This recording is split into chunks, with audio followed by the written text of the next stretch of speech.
찬양을 하니까 굉장히 은혜스러웠습니다. 이렇게 우리 시간마다 은혜로운 시간 되길 바라고 또 하나님께 감사하고 영광 돌리는 그런 귀한 시간 되기를 바랍니다. 오늘 시간 지난 시간에 이어서 298쪽 298쪽을 또 하겠습니다. 성령께서 주의 사함을 위해서 하시는 일에 대해서 지금 하고 있죠. 그래서 성령께서 주의 사함을 위해서 하는 일에 관해서 구약 시대의 그 주의 사함을 위해서 가장 중요한 네 가지 조건들, 뭐라고 했죠?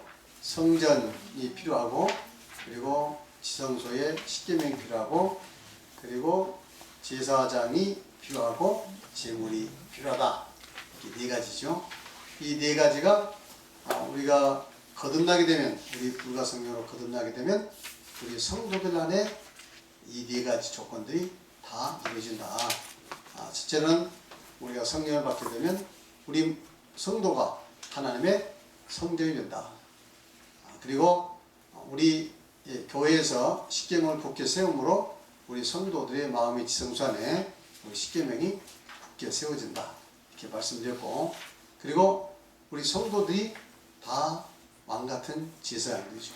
제사장들이고, 그리고 예수 그리스도의 십자가의 이 화목제물이 여전히 우리와 함께해서 우리가 이제 스스로 죄의 문제를 해결할 수 있는 그러한 조건을 갖추게 된다. 이것을 또 다른 용어로 마틴 루터는 만민 제사장이다 이렇게 했어요. 모든 우리 성도들이 다 제사장들이죠. 이렇게 그 표현도 하고 있습니다만은, 그래서 이렇게 돼서 죄의 문제가 이제 해결될 수 있도록 되는데, 이 죄의 문제 해결의 그러니까 핵심은 지금 뭡니까? 하나님은 계획하시고 우리 예수님은 십자가에서 다 대속하시 이루시고 성령께서 그 일을 하시는 거죠. 그렇습니까? 그래서 우리가 이 성령이 그렇게 중요한 거예요. 어떤 성령? 오순절에 받은 성령. 우리 예수님께서 숨을 내쉬고 갔을 때 성령 받으라. 성령을 받으라 하는 그 성령. 보혜사 성령. 요한복음 14장, 15장, 16장에 보혜사, 진리의 성령을 보내주셨다 했죠. 그 성령. 그리고 제자들이 예수님께서 부활하시고 승천하시기 전에 제자들 감람산에 불러놓고 분부하신 그 성령, 너희가 예루살렘으로 떠나지 말고 아버지의 약속하신 비다라. 아버지의 약속이 뭐죠? 성령의 약속이죠.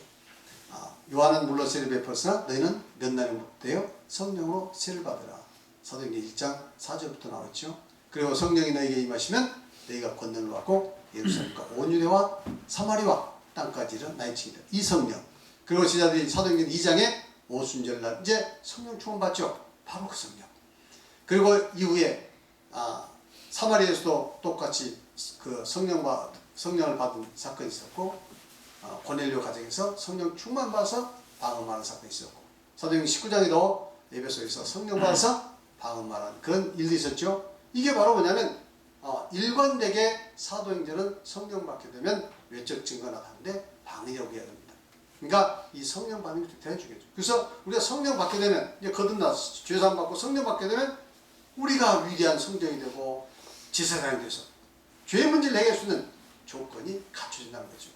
여러분, 이것은 이 진리는 말할 수 없이 얼마나 영광스러운 이 진리인지 알 수 없습니다. 왜? 죄의 문제로 해서 우리는 정죄당하게 되고, 죄 때문에 구원받게 되고, 죄 때문에 멸망하는데, 죄의 문제 해결하면 구원이잖아요. 그 죄의 문제 해결이 바로 구약성서에서 이제 예표되어 있고 설계되어 있고, 그것이 예수 그리스도에서 이루어졌는데, 우리 교회에서 개인이 이와 같이 모든 조건을 갖춘 것은 바로 성령이다. 그래서 성령께서 바로 죄 사함을 위해서 이렇게 일하신다는 것을 기억하시기 바랍니다. 그리고 오늘 이제 그 신약 성경에서 이 제사장의 문제인데, 제가 간단하게 말씀을 드리도록 하겠습니다. 우선 그러면 읽지 말고 히브리서 9장 6절로 7절 읽으시기 바랍니다. 다 같이 시작. 이 모든 것을 이같이 예비하였으니 제사장들이 항상 첫 장막에 들어가 섬기는 예식을 행하고 오직 둘째 장막은 대제사장이 홀로 1년에 한 번 들어가되 자기와 백성의 허물을 위하여 드리는 피 없이는 아니하니. 여기서 보니까 대제사장이 1년에 한 번씩 그 민족의 죄를 위해서 그 속죄소에 들어가서 그 은혜의 보좌 씌운 자의 피를 뿌리고 그리고 민족의 죄를 사함받는 일 있잖아요. 이건 대단히 중요한 겁니다. 그래서 1년에 한 차례씩 대제사장이 가는데, 대제사장은 예수 그리스도를 예표하고 있죠. 그리고 제사장은 우리 성도들을 예표합니다. 그래서 이제 대제사장이 들어가신, 원래는 그 지성소 안에는 그 제사장도 못 들어갑니다. 제사장은 성소 안에만 가서 일할 수 있고, 지성소 안에는 1년에 한 차씩 대제사장만 가는데, 이제 예수님께서 십자가에 못 박을 때 지성소와 성소를 구분하는 휘장이 위에서부터 아주 갈라지죠. 그렇죠? 이게 뭐냐 이 말이에요. 히브리서 기자는 바로 갈라졌다는 것은 성소에서 지성소로 갈 수 있는 길이 난 것이다. 길이 난 것이다. 그래서 성소와 지성소의 구분이 없어지고, 이제 대제사장 예수님께서 이렇게 지성소에 들어가신 그 길을 따라서, 그래서 직접 하나님께 자기 자신의 피를 뿌려서 피를 뿌려서 민족의 죄, 인류의 죄를 대속했던 그 길을 따라서 우리 제사장도 갈 수가 있는 것이다. 이렇게 이야기합니다. 그러니까 히브리서 3장 1절에 보면 다 같이 시작. 그러므로 함께 하늘의 부르심을 받은 거룩한 형제들아, 우리가 믿는 도리의 사도이시며 대제사장이신 예수를 깊이 생각하라. 예수님은 대제사장이라고 이렇게 이야기하고 있죠. 그렇죠. 그래서 이 대제사장이신데, 그래서 그 대제사장이 가신 그 길을 우리도 가게 됐다 하는 거죠. 그래서 마태복음 27장 50절로 1절에 보면 이제 그 휘장이 위에서 아래로 찢어지는 그 광경이 나와 있습니다. 다 같이 시작. 예수께서 다시 크게 소리를 지르시고 영원히 떠나시니라. 이에 성소 휘장이 위로부터 아래까지 찢어져 둘이 되고 땅이 진동하며 바다에 흩어지고. 예수님께서 십자가에 못 박을 때 왜 성전에서 이런 사건이 일어나냐, 왜 이런 표적이 일어나냐 말이죠. 이 표적은 범상치 않는 표적입니다. 이건 인류를 구원하시는 하나님의 계획에 의해서 이루어진 대단히 중요한 표적입니다. 말하자면 여기에 휘장이 딱 쳐져 있는데, 예수님 십자가에 골고다에 딱 못 박는 순간 저절로 위에서 또 이 휘장이 쫙 갈라지면서 성소와 지성소가 이제 길이 열렸다는 말이죠. 이거 우연히 무슨 만드는 사건이 아닙니다. 소설 쓴 거 아니에요. 이건 아주 신비한 사건이에요. 왜 이렇게 신비하냐? 히브리서 기자는 이야기하는 거예요. 이제 바로 예수님이 대제사장이 가신 그 길로 우리도 가서 직접 하나님 앞에 우리 죄를 고한다. 그래서 사함받을 수 있다. 그겁니다. 과거에는 휘장 밖에서 항상 제사장의 중보를 통해서 그 죄를 속죄했지만, 이제 중보가 필요 없다는 거죠. 직접 우리가 하나님 앞에 나가서 우리 죄를 고할 수 있다. 이것이 위대한 축복이라는 거예요. 이보다 더 큰 축복이 없다는 거예요. 우리 하나님 앞에 나가서 우리 죄를 고해서 하나님 앞에 직접 용서할 수 있는 이 특권이야말로 가장 위대한 특권이라는 거죠. 이것을 여러분 이제 그 구약 성경과 복음서와 히브리서를 잘 읽어보면 아십니다. 그래서 우리는 이런 말씀들을 통해서 신뢰를 할 수 있는 거예요. 또 확증할 수 있는 겁니다. 그래서 우리가 이렇게 성경 말씀대로 세례받고 성경 말씀대로 성령 받아서 우리 자신이 하나님의 성령이 있다는 것, 그리고 우리가 왕 같은 제사장이 됐다는 것, 이것이 얼마나 큰 특권인가, 얼마나 큰 영광인가, 여러분 그것을 알게 됩니다. 저는 여러분 이것을 깨닫길 바랍니다. 할렐루야. 이걸 깨닫지 못하면 교회 10년 20년도 안 돼도 아무리 발버둥이 노력해도 아무리 열심히 같아도 기복신앙의 차원에서 벗어나지 못합니다. 이런 것들 말씀을 통해서 깨닫고 나서 그렇구나, 바로 이것이구나, 나는 이 원리에 따라서 내가 이렇게 거듭나서 이제 성경이 되고 제사장이 돼서 내 죄의 문제를 직접 하나님 앞에 나아가서 내가 낱낱이 다 구해서 용서받을 수 있구나, 하나님을 직접 만날 수 있구나. 그게 바로 직접 만나는 겁니다. 여러분들 아시겠어요? 무슨 하나님 기도에서 음성이 들리고 무슨 환상을 보고 그렇게 해서 하나님과 무슨 교감을 이루어야 그게 하나님 직접 만난 게 아니에요. 여러분들.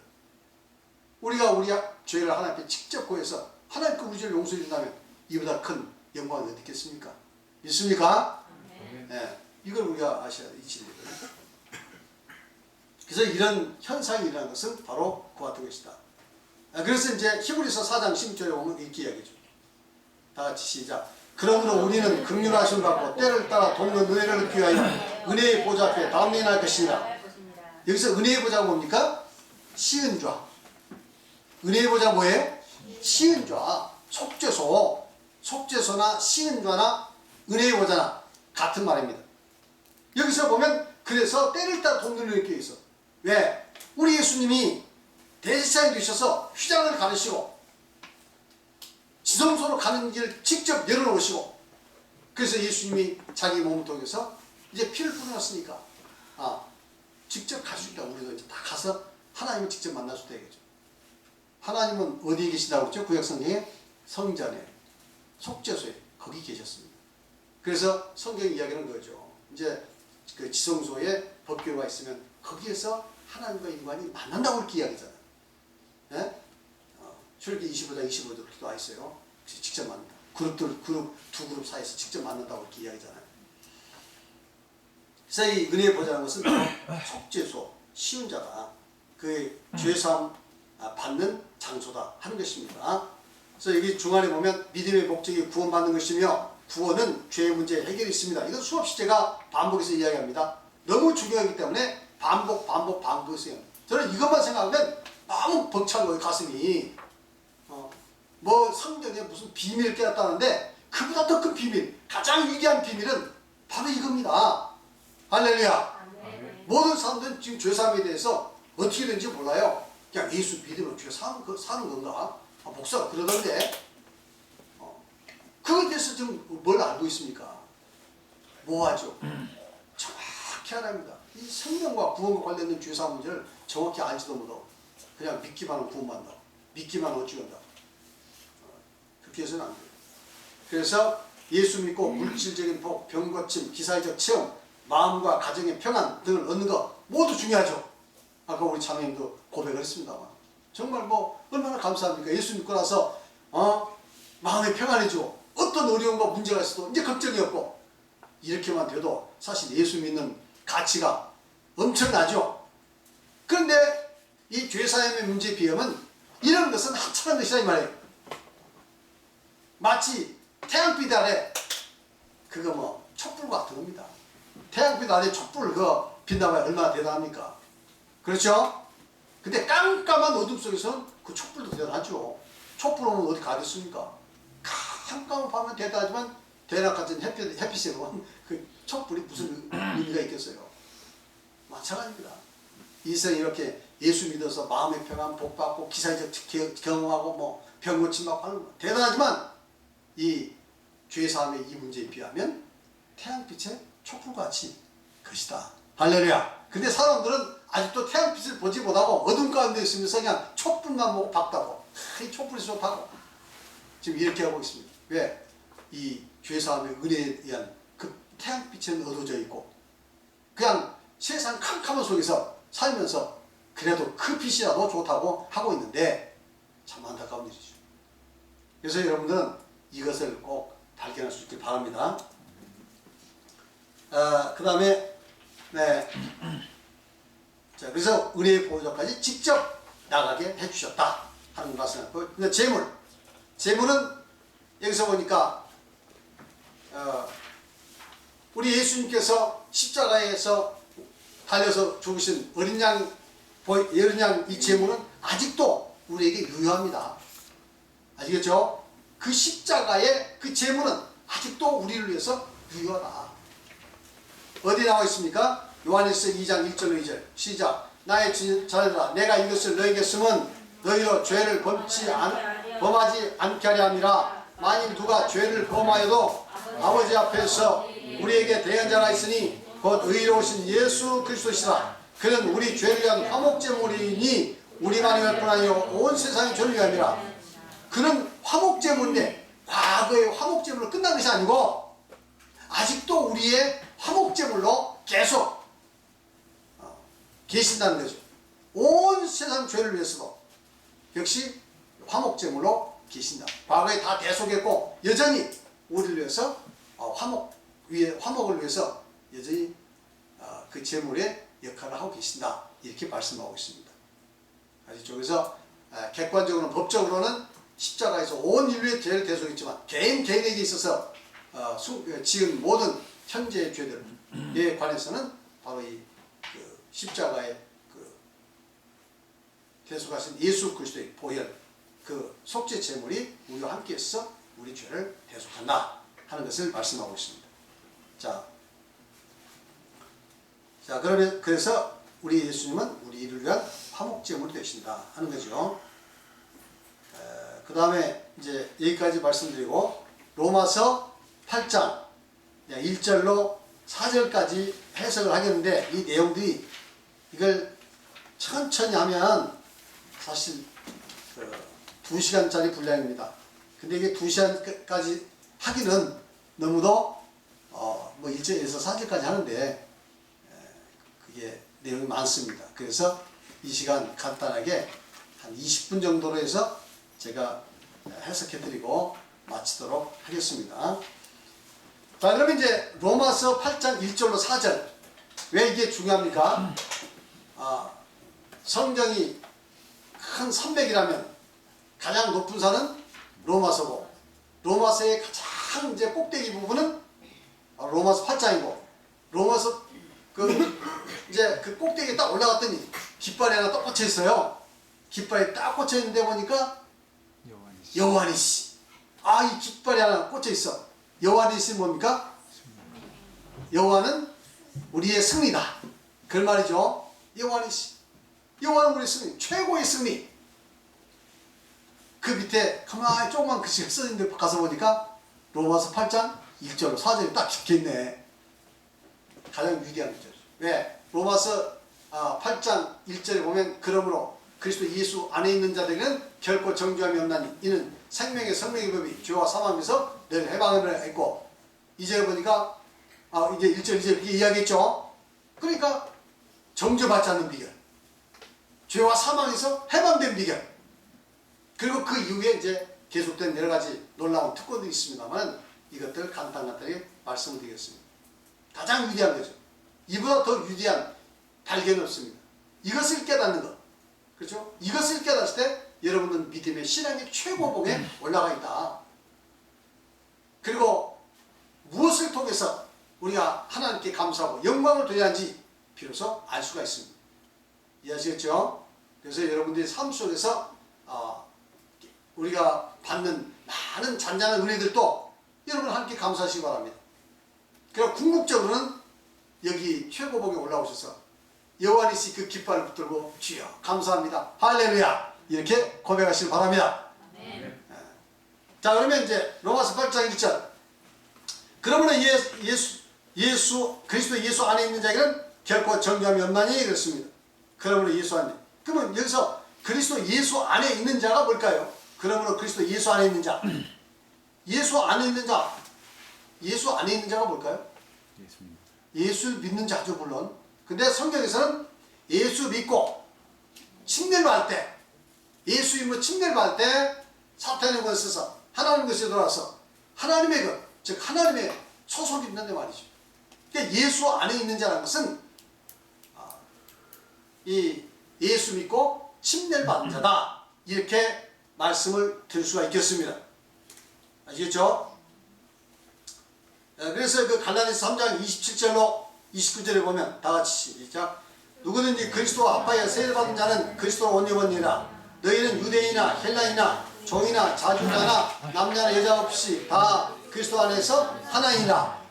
너희가 그리스도께 속한 자면 곧 아브라함의 자손이요 약속대로 유업을 입을 자니라. 여기서 보니까 세례를 받게 되면 침례를 받게 되면 예수로 그리스도로 옷을 입는다고 했죠. 무슨 옷? 예수 그리스도의 의의 옷을 입는다는 거죠. 예수 그리스도의 의의 옷. 우리는 죄인이지만 예수 그리스도의 그 의로 옷을 입어서 우리가 의롭다 칭함을 받게 되는 거죠. 그래서 그렇게 되면 우리는 다 29절 너희가 그리스도에 속한 자가 되는 거예요. 그리스도 안에 속한 자. 그리스도 안에 속한 자. 그래서 그리스도 안에 속한 자면 아브라함 자손의 약속을 유업을 이을 자인데, 그래서 세례를 받게 되면 그리스도 안에 있는 자가 되는 것이다. 할렐루야. 이게 구체성이 있어야죠. 성경에서는요, 구원은 구체적이고 객관적입니다. 아시겠죠? 그래서 예수 그리스도의 역사적인 인물, 그리고 예수 그리스도의 역사적인 부활의 역사성, 이게 객관적이잖아요. 그렇죠? 그러면 우리가 언제부터 우리가 예수 그리스도에 속하게 되고 언제부터 구원이 시작이냐? 믿을 때, 모든 사람 믿을 때라고 하면 성경은 믿고 세례 받을 때 그렇습니다. 아시겠죠? 분명하잖아요. 객관적인 사실이에요. 시작점이 분명합니다. 믿는다 그러면 시작점이 분명해요. 언제 믿는지 모르잖아요. 세례 그러면 바로 세례 받은 그 순간 죄 사함 받고 그로부터 책망 받고 하나님 자녀가 됐고 사탄의 것에서 해방됐고 구원받은 사람, 시점이 명확합니다. 성령, 아니 보이지 않는 성령 받은지 안 받은지 어떻게 알아요? 그렇죠? 그런데 성령은 반은 명확한 외적 증거가 나타납니다. 그거예요. 이렇게 확실히 하죠. 그래서 성경에서 이렇게 모호하게 하지 않고 뭐든지 이렇게 보이지 않는 어떤 영적 사실에서 외적으로 나타나는 객관적 사실로 이렇게 전부 증거를 했습니다. 삼았습니다. 자, 그래서 이 세례받게 되면 그리스도 안에 있는 자가 된다 하는 것이고요. 그래서 사탄의 권세에서 하나님의 권세로 돌아온 거죠. 어둠에서 빛의 나라로 돌아온 거죠. 뭐 이런 것은 이제 사도행전 2장 17절 18절에도 우리가 많이 읽었습니다만 다 같이 시작. 이스라엘과 이방인들에게 내가 너를 구원하여 그들에게 보내어 그늘을 두게 하여 어둠에서 빛으로 사탄의 권세에서 하나님께 돌아오게 하고 죄사함과 나를 믿어 거룩하게 된 무리 가운데서 기업을 게 하니라. 여기서 보면 어둠에서 빛으로 사탄의 권세에서 하나님께 돌아오는데 죄사, 바로 이 죄사 맞는 순간이 어둠에서 빛으로 사탄의 권세에서 하나님의 권세로 돌아오는 그 순간이다 하는 것을 말씀하고 있습니다. 골로새 1장 13절 14절 시작. 그가 우리를 흑암의 권세에서 건져내사 그의 사랑의 아들의 나를 옮기셨으니 그 아들 안에서 우리가 속량 곧 죄사함을 얻었도다. 예. 이제 흑암의 권세에서 하나님의 사랑의 아들이라 곧 영적 에덴 동산 하나님의 권세죠. 돌아온다. 그러면 이제 정죄함이 없다. 그래서 그렇게 그리스도 안에 들어와야 정죄함이 없는 축복을 받을 수 있는 것이, 그리스도 밖에 있으면 아직 올바른 침례를 통해서 죄 용서 못 받았으면 아무리 회개를 하고 아무리 예수 잘 믿어도 죄 용서 받을 수 없습니다. 그래서 결코 정죄함이 없나니 라는 말은 바로 이제 우리가 물가성을 거듭난 이후에 그런 우리가 죄사함 받을 수 있는 지속적인 죄사함의 은혜를 누릴 수 있는 조건이 갖춰지면 절대 정죄받는 일이 없다는 얘기죠. 무조건 뭐 세례 받고 나서 이제 정죄가 없다, 어떤 죄를 져도 정죄는 안 된다, 그 뜻이 아니에요. 조건을 갖추고 조건에 따라 살 때 우리는 절대 정죄받지 않는다. 근데 지금 이 말이 과거에부터 굉장히 고민을 많이 한 말이에요. 그러므로 그리스도 예수 안에 있는 자들은 정죄함이 없는 일. 이 말만 보면 예수만 믿게 되면 이제 우리는 절대 죄로 정죄받지 않아. 무슨 죄를 져도 관계없어. 그렇잖아. 이렇게 말할 수 있는 사람이 있기 때문에 고민을 하면서 킹제임스에게서는 원문과 다르게 거기다 뭘 집어넣냐면 로마서 8장 이게 1절에 보면 영어로 보면 이렇게 되어 있어요. 거기서 보면 그러므로 이제 육신을 따르지 않고 영을 따라 행하는 그리스도 예수 안에 있는 자, 이렇게 여기에 육신을 따르지 않고 영을 따라 행하는 요걸 붙여놨어요. 3절에 있는 내용을 갖다 4절인가요? 갖다 붙여놓은 거예요. 여기에 보면 therefore, there is therefore now no condemnation to them which are in Christ Jesus. 여기까지가 원래는 1절, 원문의 1절이에요. 근데 킹제임스 번역에는 뒷것을 붙여놓은 거야. who works not after the flesh. 육신을 따르지 않고 but after the spirit. 영을 따르는 자는 이제 그 정죄를 받지 않는다. 이게 지금 그분들은 정확하게 이 생명의 성령의 법을 모르기 때문에 이 말만 가지고는 방종주의로 흐를 가능성이 너무 농후하니까 여기다 율법주의적인 관점을 다 딱 집어넣습니다. 그래서 육신을 따르지 않고 영을 따른다. 물론 이 말 자체도 보면은 이게 그 생명의 성령의 법을 알고 이 말을 하면 아무렇지도 않습니다. 근데 그걸 모르는 상태에서 이 말은 뭐냐면 그 방종주의로 가르쳐서 제동을 걸기 위해서 지금 이 말을 써놓은 거예요. 아시겠습니까? 그러니까 이 로마서 8장 1절 2절은 너무도 유리한 구절인데 불구하고 이게 이 방종주의를 조장할 수 있는 방종주의로 흐르는 것에 제동을 걸 수 있는 장치가 없어요. 이걸 깨닫지 못하면. 그렇기 때문에 어쩔 수 없이 지금 이 구절을 삽입해 놓은 겁니다. 원문에도 없는데 아시겠죠? 이 구절은 어디에 나오냐면 4절에 나오죠. 육신을 따지고 영을 따라 행하는 이 4절을 따가지고 여기다 붙여놨습니다. 물론 4절에도 이 구절을 그대로 놓고 이 구절을 따서 이렇게 지금 1절에도 붙여놨습니다. 이게 얼마나 이 복음으로 인한 이 부작용 또 방종주로 흐를 수 있는 가능성이 너무 많고 실제로 그랬어요. 마틴 루터가 오직 믿음으로 구원한다고 이제 그 천주교에 대한 그 공로 사상에 대해서 이제 공격을 하고 그래서 개신교가 탄생했거든. 그때는 좋았어요. 우리가 그 천주교의 그런 공로 사상 그것에 그냥 쩌들려 있다가 그래서 뭐 천주교에서 하는 대로 선한 행위가 천주에서 말하는 선한 행위라는 것은 우리가 말하는 십계명이 아니에요. 원래 십계명 들었지만 주로 교황에 대한 복종 그리고 십자군전에 참전 무슨 면죄부 사는 것 그리고 금식 또 무슨 뭐 독신 그죠? 아니면 이제 수도 이런 고행 이런 모든 것을 선행이라고 해요. 그래서 그 가톨릭이 명하는 그러한 그 선행을 해야 그 다음에 그 성인들의 공로를 통해서 그리고 면죄부를 삼아서 이제 구원받는다고 이야기했단 말이죠. 죄사함받고 구원받는다고. 1000년 동안 무려 중세 1000년 동안 빛이 가려진 거예요. 그래서 마틴 루터가 예수를 믿음으로 구원받는다고 이야기한 겁니다.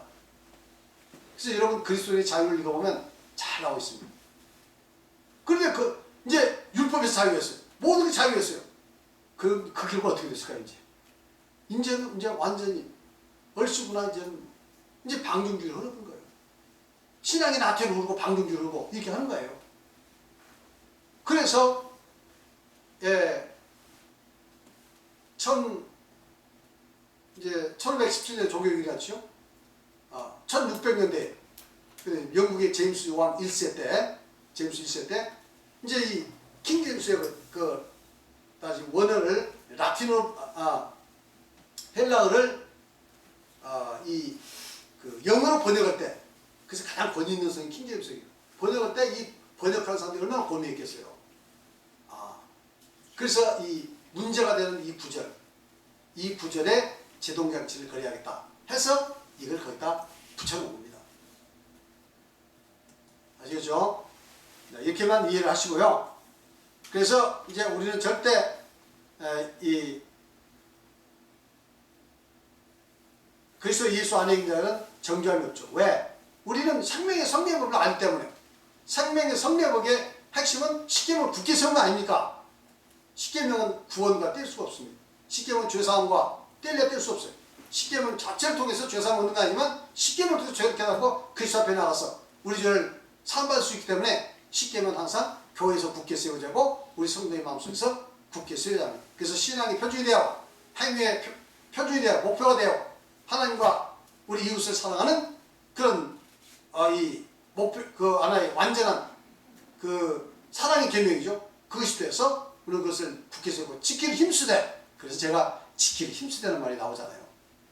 그래서 이것을 정확히 깨달으면 이런 방종주의로 흐를 수 있는 그 가능성을 차단할 수 있습니다. 원천적으로 차단이 돼요. 그리 않으면 방법이 없습니다. 그러면 자, 이렇게 해서 생명의 성령의 법에 따라 살면 게 되는 거죠. 우리 물가성령 거듭난 이후에 죄가 저절로 자동적으로 사함받습니까? 절대 사함받지 않습니다. 보세요. 우리가 거듭난 이후에도 죄를 짓게 되면 여전히 이 율법은 우리 정죄, 십계명은 우리 정죄합니다. 아직 정죄하려고 대기하고 있어요. 그런데 예수 그리스도 앞에 나가면 정죄에서 해방됩니다. 자, 보세요. 야고보서 2장 8절 10절 시작. 너희가 만일 성경에 기록된 대로 내 이웃 사랑을 내 몸과 같이 하나신 최고의 법을 지키면 잘한 것이거니와 만일 너희가 사람을 차별대하면 죄를 짓는 것이니 율법의 너희를 범법자 정죄하리라. 보세요. 지금 야고보서는 믿는 성도에 관한 이야기입니다. 너희들이 만일에 내 이웃을 내 몸과 같이 사랑하라. 이거 십계명 아닙니까? 십계명의 정신 아닙니까? 그런데 형제가 왔을 때 만일에 뭐 차별 대우한다. 부자니까 막 이렇게 대우해주고 가난하니까 멸시하고 만일 그렇다면은 이 무엇이 정죄한다고요? 죄 짓는 것이니 율법이 너희를 범법자 정죄하리라. 정죄잖아요. 그러니까 이 물가성령 거듭난 이후에 죄를 지어도 죄가 안 되거나 자동 사함받는 게 아니고 여전히 정죄를 한다. 계속해서 누구든지 온 율법을 지키다가 그 하나를 범하면 모두 범한 자가 되나니. 그렇죠. 율법을 지키다가 하나를 범하면 모두 범한 자가 된다 이거예요. 그래서 간음하지 말라 하시니까 또한 살인하지 하시는지 너희가 비록 간음하지 아니하여서도 살인하면 율법을 범한 자가 되리라. 너희는 자유의 율법대로 심판을 받자는 말하기도 하고 행동한 자유율법. 이 십계명은 과거 이걸 다 지켜서 구원을 얻어야 하는 의무 안에 있을 때는 자유율법이 아니죠. 정죄율법인데 이제 그리스도 안에 오면 이건 자유율법입니다. 우리를 자유케 하는 율법이에요. 진정으로. 누구 앞에 나가면? 그리스도 앞에 나가면. 그리고 지킨 만큼 우리는 양심이 평안이 오고 자유가 오고 또 축복이 오고 그리스도 앞에 나가서 죄 용서 받을 수 있고. 그래서 이건 정말 우리 자유율법이 되는 겁니다. 자, 이렇게 해서 말씀드리고 2절 이는 그리스도 예수 안에 있는 생명의 성령의 죄와 사망에서 너희를 해방했습니다. 여기서 그리스도 안에 있는 이미 말씀드렸죠. 이건 거듭나서 이제 주님의 몸된 교회에 들어와서 우리 같은 지체가 된 우리 형제들, 지체가 된 사람들에 관한 이야기다. 그래서 생명의 성령법은 이미 말씀드렸죠. 생명의 성령법은 생명으로 들은 성령의 원리죠. 죄를 해결하기 위한 죄를 해결해서 우리에게 지속적으로 생명을 누리게 할 수 있는 하나의 성령의 원리죠. 이미 말씀드렸습니다. 성령을 받게 되면 우리가 성전이 되고 진산이 되고 우리 마음에 지혜로서 쉽게 믿게 되고 그리고 예수 그리스도의 이 제물, 화목제를 우리와 함께해서 우리를 살 수 있다 하는 그 내용이고요. 죄와 사망인 것은 아시겠죠. 아담이 범죄를 해서 모든 인류에게 죄성이 전가되고 그 죄로 인해서 우리는 죄로 인해서 사망을 당하게 되는 그런 어떤 원리에 의해서 지금 우리는 지배받고 있죠. 맞습니까? 네. 그렇게 이제 말씀드리고요. 그 다음 너희는 해방에 있습니다. 해방에 있으면 당연히 우리가 생명의 성령법에 의해 따르니까 사니까 우리가 죄에서 해방된 삶을 누릴 수가 있는 거죠. 맞습니까? 생명의 성령법이 아니고는 죄에서 해방된 삶을 살 수가 없습니다. 자, 그 다음에 이제 8장 3절 율법이 육신으로 말미암아 연약하여 할 수 없는 그것을 하나님의 하사니 곧 죄로 말미암아 자기 아들을 죄 있는 육신의 모양대로 보내어 육신의 죄를 정하사. 여기서 먼저 육신이 율법이 육신으로 말미암아 연약하여 할 수 없는 것 뭘까요? 율법이 육신으로 말미암아 연약하여 할 수 없는 것. 율법은 완벽합니까? 완벽하지 않습니까? 완벽하죠. 율법은 완벽한데 우리 인간을 구원하기에는 능력이 있습니까? 없습니까? 없죠. 율법은 완전한데 인간을 구원하기에는 능력이 없어. 왜? 인간이 연약하기 때문에. 아시겠죠? 그래서 율법이 육신으로 말미암아 연약하다는 것은 그 율법이라는 것은 우리 육신이 연약하기 때문에 우리를 구원하게 연약하다고 말해요. 율법은 완전합니다. 그렇죠. 근데 우리 육신이 연약하기 때문에 우리 육신을 구원하기에 연약하죠. 무기력하죠. 방법이 없습니다. 그러니까 정죄밖에 못하는 거죠. 채찍질해서 우리를 완벽하게 할 수도 없는 거고, 지옥 보낸다고 으름장 온다고 해서 우리가 뭐 의롭게 될 수 있는 것도 아니고 불가능합니다. 그래서 율법이 육신으로 말미암아 연약해서 할 수 없다 이거. 우리를 의롭게 하거나 죄를 사하거나 우리를 구원하게 할 수 없다는 말이죠. 근데 무엇을 하신다고요? 하나님을 하시라니. 어떻게 하나님 하세요? 우리 인간은 연약하지만 자, 하나님께서 하실 수 있죠. 하나님께서 하시는 일이 뭐 일방적으로 뭐 주권적으로 너 구원받아 그런 게 아니잖아요. 우리 하나님께서 이제 우리 인간을 위해서 이렇게 속죄 제물을 통해서 대속하셔서 우리를 구원하신다는 거죠. 하나님이 하실 수 있습니다.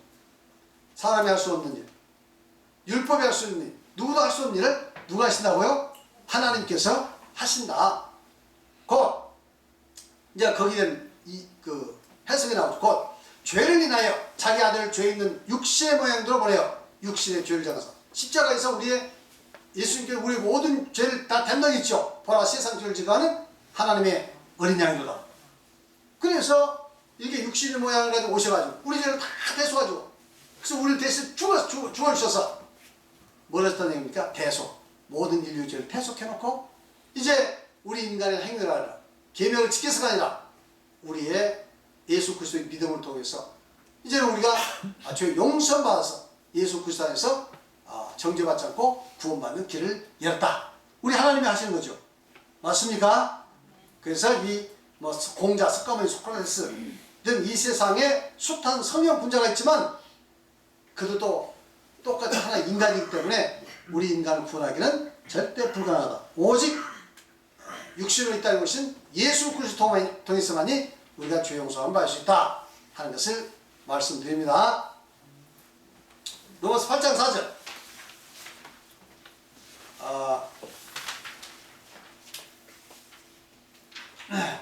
육신을 따르지 않고 그 영을 따라 행하는 우리에게 율법의 요구가 이루어지게 한다.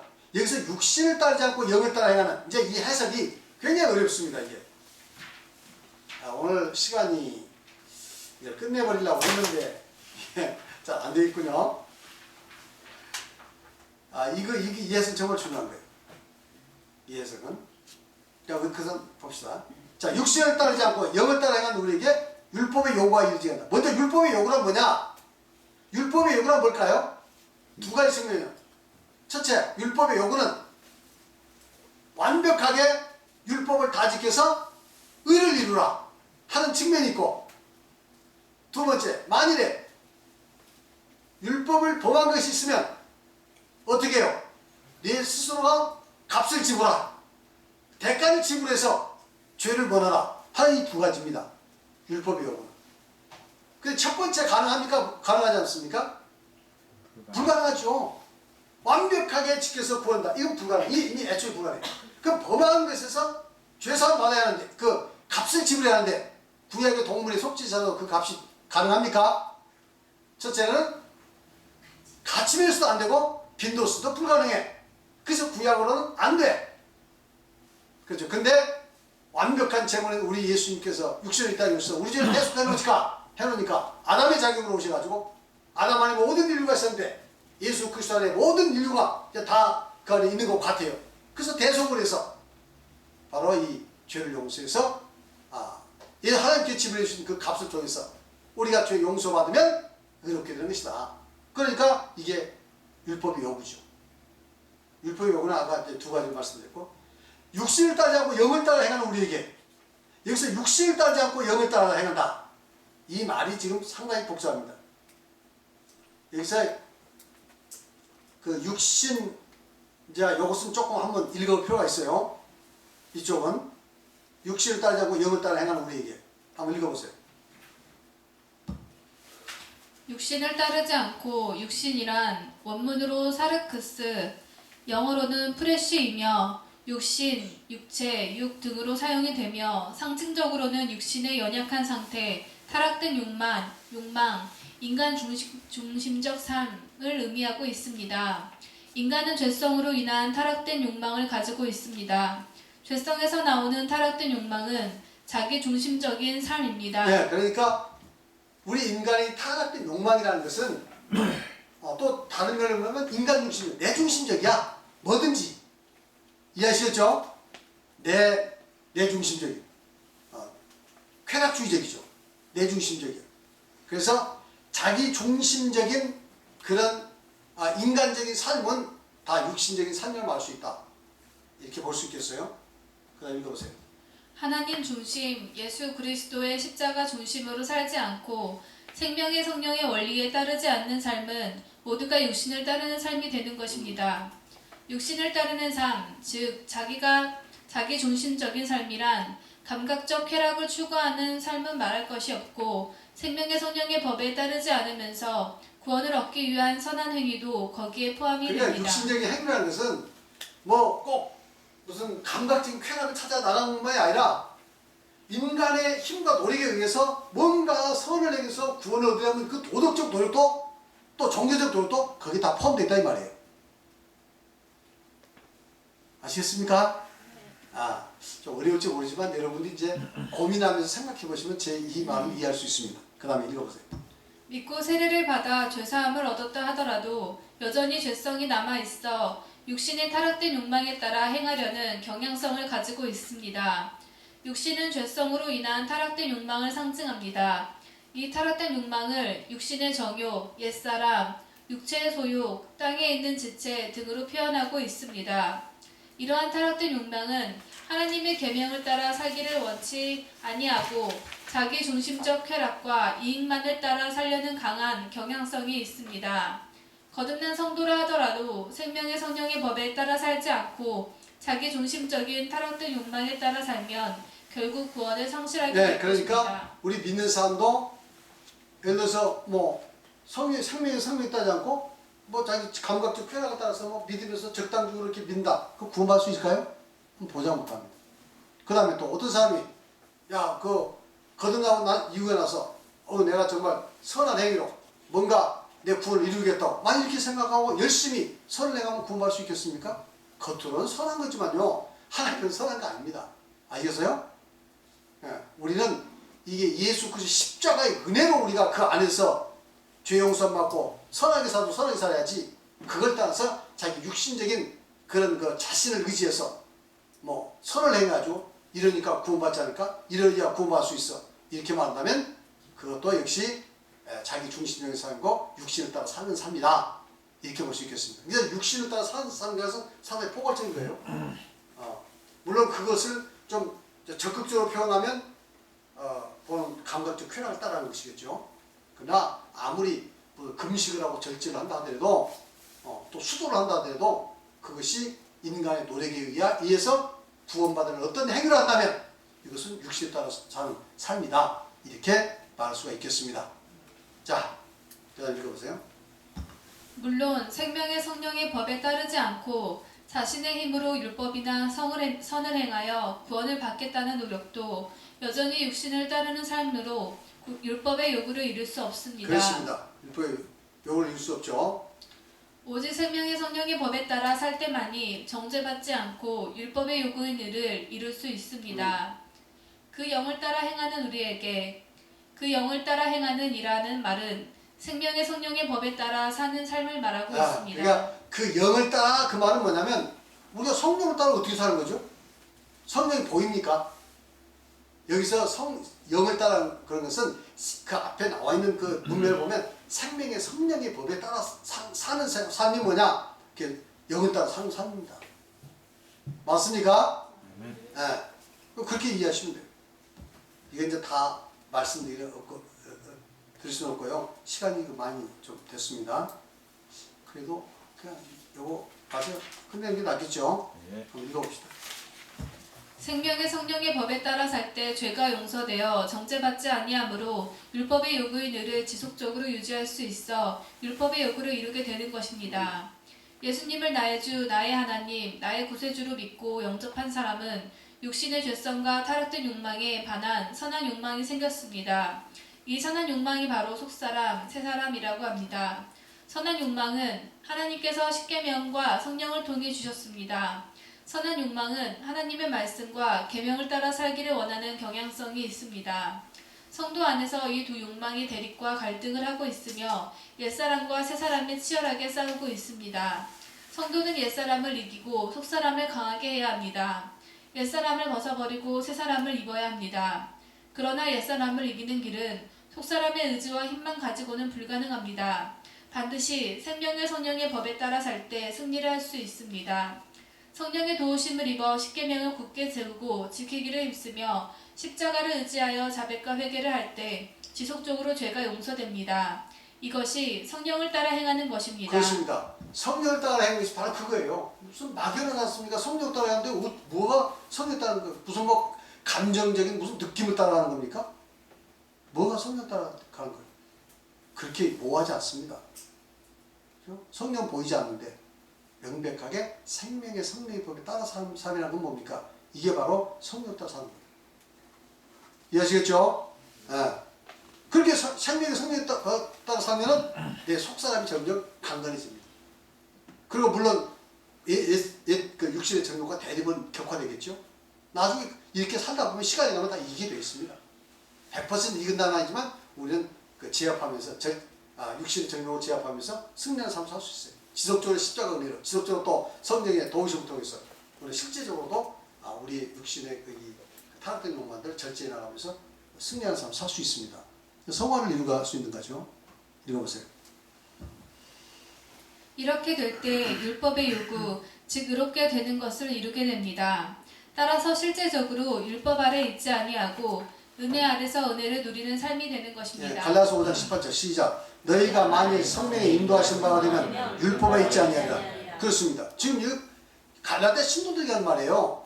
갈라디아 신도는 법적으로는 다 사탄에서 벗어난 사람들이고 율법에서 벗어난 사람들이에요. 근데 성령에 따라 사지 아니면 어떻게 된다고? 율법 아래 있게 다시 된다는 말이에요. 율법 아래 있는 말 뭡니까? 율법이 정죄받는 뜻이죠. 그러면 어떻게 해서 우리가 그 율법 아래 있잖아. 성령의 인도하신 바. 그럼 성령의 인도하신 바가 뭐예요? 너무나 막연하잖아요. 말은 할 수 있지만 그게 뭡니까? 성령의 법이죠. 따라 사는 거죠. 그게 성령의 인도하신 바대로 가는 거예요. 십계명을 굳게 세우고, 그렇죠? 지키기 힘쓰면서 우리 깨닫게 된 죄를 그리스도 앞에 나가서 우리를 자백하면서 이렇게 이 두 가지를 통해서 우리 성령의 인도하신 바를 받을 수가 있는 겁니다. 그렇게 구체성 없이 그냥 말만 해가지고 뭐 성령의 인도하신 바다 율법에 있지 않다. 여러분 이게 무슨 말이에요? 정확히 우리는 구체적으로 알아야 합니다. 아시겠죠? 자, 그 다음에 이게 갈라디아서 5장 18절 아주 중요한 구절이에요. 읽어보세요. 만일 거듭난 후 지은 죄에 대한 해결 방법이 없다면 아무리 사탄의 권세 아래서 하나님의 권세인 은혜 아래로 돌아왔다 하더라도 여전히 율법의 정죄 아래 다시 놓이게 되고 말 그겁니다. 것입니다. 이게 지금 모든 이 개신교의 개념은 한 번 예수 믿어서 구원받았으면 더 이상 정죄가 없답니다. 아시겠어요? 무슨 죄를 져도 정죄는 없다 이거예요. 회개라는 것은 형식적으로 하나님과 나의 관계를 개선하고 또 하나님의 벌을 뭐 안 받는다고 하늘나라에 가서 뭐 이렇게 내 상급을 빼앗게 하지 않게 해서 그 정도로 우리가 선을 행하는 것이지 십계명을 지키는 것이지 계명을 지키는 것이지 무슨 그게 절대 정죄는 없다 이렇게 이야기합니다. 그건 잘못된 거예요. 그런 내용은 아무리 잘 포장해도 궁극적으로 들어가면 그건 방종주의를 막을 제도 자체가 아무것도 없습니다. 불일 거 없는 뭐요? 그냥 집중하는 거예요. 그냥 불일 거 없이. 위험한 거죠. 자, 읽어보세요. 그러나 생명의 성령의 법에 따라 살면 성령의 인도하시는 바가 되어 지속적으로 죄의 문제를 해결할 수 있게 되므로 율법 아래 있지 아니하게 되는 것입니다. 율법의 요구가 먼저 법적인 측면에서 즉각적으로 이루게 되고 실제적인 일, 즉 성화는 점진적으로 이루어가게 그러니까 됩니다. 항상 평생에 세례부터 시작해서 법적인 의와 실제적인 의가 같이 가는 거예요. 법적인 의, 하나님께서 우리를 의롭다 해주시고 죄를 용서해서 의롭다 해주는 이 하나님의 은총이 계속 따르지 않으면 아무리 우리가 의롭고 선하게 산다 하더라도 그 소용이 없는 거예요. 성화를 이룰 수도 없는 거고. 이해하시겠죠? 그래서 이 생명의 성례법에 따라서 하는 것은 이 성화를 이루는데 그러면 뭐 회개만 하면 다야? 아니에요. 생명의 성례법대로 따라보시면 시간이 가면서 100% 점점 성화를 이루어갑니다. 이해하시겠죠? 그건 이제 이 말씀을 깨닫게 되면 분명히 알게 돼요. 읽어보시고. 법적인 측면의 의를 칭이라고 하며 실제적인 의를 이루어가는 것을 성화라고 합니다. 칭이란 실제적으로는 의롭지 않지만 의롭다라고 칭해주는 것을 말하고 성화란 거룩하게 되어가는 것이라는 뜻으로 죄악된 성품을 억제하고 선한 성품을 잘 가꾸어 하나님의 성품과 형상을 삶 속에서 나타내는 것입니다. 이것은 이제 베드로서 1장 4절에 보면 신의 성품에 참여한다. 하나님의 성품에 참여한다. 이렇게 되어 있어요. 읽어보세요. 칭의는 침례를 받는 순간에 주어지며 생명의 성령의 법에 의해 지속적으로 유지됩니다. 이게 중요합니다. 칭의는 세례받을 때 주어지고 그리고 생명의 성령에 따라서 지속적으로 유지되는 거예요. 이해하셨습니까? 네, 그 다음에 이러한 칭의가 없이는 결코 구원을 유지하고 완성할 수 없습니다.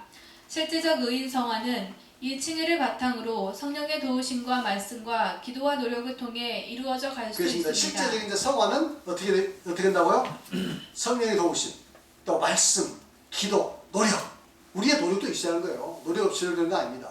이제 실제적인 성화를 이루어가면서 성화를 이룬 만큼 이제 하나님께 영광을 돌리고 하나님께 복을 받고 또 하나님께 가면 칭찬과 영광을 받을 수가 있는 거죠. 읽어보세요. 성화는 점진적으로 이루어져 가는 것으로 구원과 관계 있는 것이 아니라 금생과 내세에서 상급에 해당합니다. 성화라는 것은 그게 구원과 관계 있는 거 아니에요. 그러니까 성화할 필요 없다가 아니라 그 자체로 구원을 이룰 수 있는 건 아니에요. 항상 구원의 예수 그 십자가에 서 이루어놓으신 그 의를 통해서 우리가 그 칭의를 받아서 구원을 얻습니다. 읽어보세요. 완전한 구원은 믿고 침례를 받은 후 생명의 성령의 법에 따라 살 때 유지되고 완성되는 것입니다. 네, 할렐루야. 제가 이 문제에 관해서 일반 교회의 그런 어떤 차이가 있는가를 좀 이렇게 선명하게 비교해서 말씀을 들으면 더 좋은데 제가 그렇게는 하지 않았습니다. 그러나 이렇게 보시면 대충 이해하실 거예요. 이해하셨습니까? 네, 이상으로서 마쳤습니다. 우리 찬양을 하도록 하겠습니다. 시간이 좀 많이 됐어요.